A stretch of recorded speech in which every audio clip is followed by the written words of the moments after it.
Running a sub 1 hour 30 half marathon is a common goal for many runners. To achieve it, you need to run 13.1 miles at an average pace of faster than 6 minutes 51 seconds per mile, or 4 minutes 15 seconds per kilometre. I've run over 20 half marathons faster than 1 hour and 30 minutes, and my current personal best is 1 hour 22 minutes and 38 seconds. In this video, I'll share my top tips to help you run a sub 1 hour 30-minute half marathon. These tips have worked for me over my years of running. You might find them useful, you might need to tweak and amend them to suit your own needs. That's absolutely fine. Everyone's different. A bit of trial and error is always good to see what works for you. Number one, and painfully obvious but something that I should definitely mention, is choosing the right race. So by this I mean thinking about the terrain, the elevation gain and the weather on the day. So if the course is a trail half marathon and there's lots of muddy, boggy,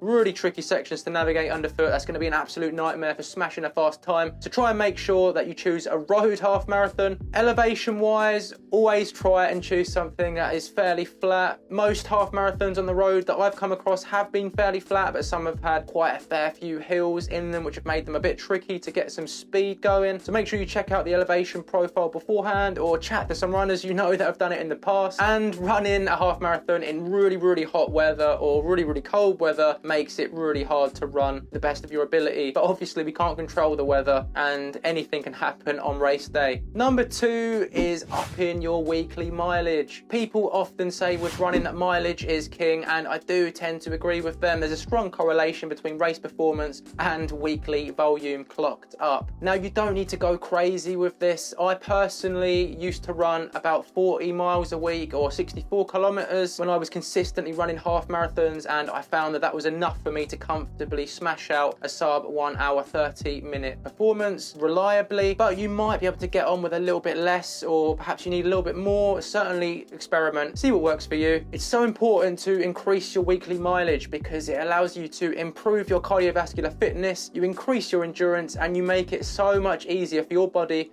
to sustain running so fast for so long in a half marathon scenario. Number three is to follow the 80-20 principle. Simply put, this means doing the majority of your runs 80% at a slower pace, low intensity, low heart rate zone, and doing the other 20% at a higher pace, a much bigger intensity, and you should be aiming to get your heart rate up in these 20% of training sessions. By doing the majority of your weekly training sessions at a lower intensity, you're able to sustainably build fitness, lower the risk of injury, and gradually improve your endurance over time, which little by little will make you a much stronger runner with a really solid base, which you can then use to build on. One of the main reasons that this is so important is that running at a lower intensity greatly reduces your risk of injury, and it makes recovery so much easier so that you feel good throughout your training block prior to race day. Number four is to add in some Fartlek and or interval training sessions. Now these two types of workouts are essentially doing the same thing. They're improving your VO2 max, strengthening your leg muscles, and enhancing your aerobic and anaerobic endurance. Also, it's fantastic to add a bit of variety to your workout regime, so it's nice to do something a little bit different every now and then. Starting with interval training, these are workouts where you do short, sharp, really intense bursts of running broken up by short periods of rest and recovery. And the speed which you should be running should be quite intense, it should feel hard, and it should get your heart rate up there in some of the higher heart rate zones. So an example might be doing 6 sets of 800 meters with 90-second rests at a pace of approximately 6 minutes 30 seconds per mile. Notice how this is faster than the goal pace of slightly below 6 minutes 51 seconds per mile for the sub 130 half marathon. This is because we want to get the heart rate quite high and to get all the benefits interval sessions can offer. And Fartlek sessions for me are similar, but they're a bit looser, they're a bit less structured. Fartlek sessions are essentially going for a run without stopping, but throughout that run doing running of different intensity. So you might be out on a 20-minute run. After a 5-minute warm-up, you might start at quite a relaxed pace of say 8 minutes 30 1:30 per mile, and then gradually you increase that to 6 minutes 45 seconds per mile. You sustain this for about a minute or two before going back down to a lower pace to recover. And you can do this as many times as you feel comfortable with and as you like. My personal preference is to have fun with fartlek sessions and not to get too bogged down in doing a certain number of reps or spending too long in a certain pace zone.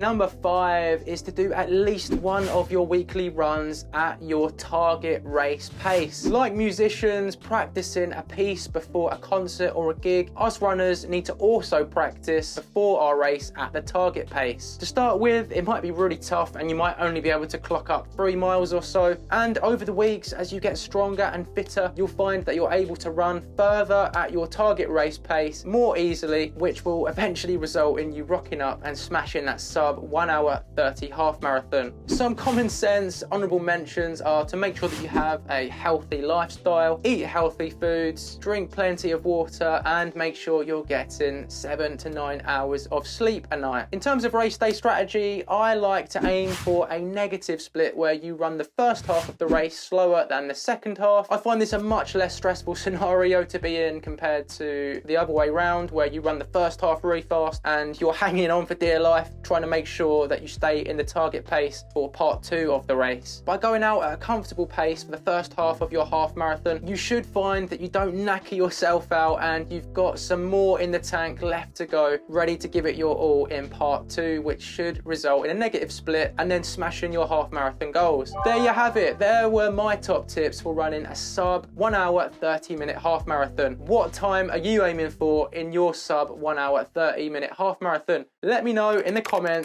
down below. Thanks very much for watching. I've been Craig, this is Running Cafe, and I'll see you again in the next one.